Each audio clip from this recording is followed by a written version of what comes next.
بسم اللہ الرحمن الرحیم۔ السلام علیکم ورحمۃ اللہ وبرکاتہ۔ عابد راجہ چینل کی طرف سے آج میں اپنے دوستوں کو دونوں سجدوں کے درمیان بیٹھنے کے وقت کی دعا بتاؤں گا۔ اس سے پہلے میں اپنے تمام دوستوں سے گزارش کروں گا کہ اگر آپ نے ابھی تک میرے چینل عابد راجہ کو سبسکرائب نہیں کیا تو ضرور کر لیں۔ تو شروع کرتے ہیں آج کا لیسن۔ بسم اللہ الرحمن الرحیم۔ جب دونوں سجدوں کے درمیان بیٹھیں تو یہ دعا مانگیں: اللہم اغفر لی ورحمنی وعافنی واہدنی وارزقنی واجبرنی وارفعنی۔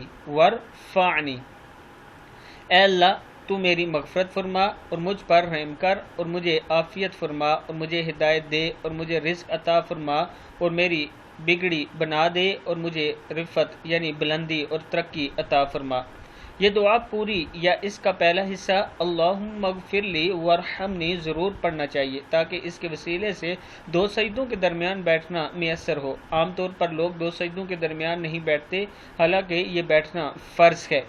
میں اپنے دوستوں سے گزارش کروں گا کہ اس دعا کو اچھی طرح یاد کر لیں اور جب نماز پڑھ رہے ہوں تو دو سجدوں کے درمیان جو بیٹھتے ہیں اس میں اس دعا کو ضرور پڑھا کریں۔ اس ویڈیو کو آپ دوستوں نے آگے ضرور شیئر کرنا ہے۔ السلام علیکم ورحمۃ اللہ وبرکاتہ۔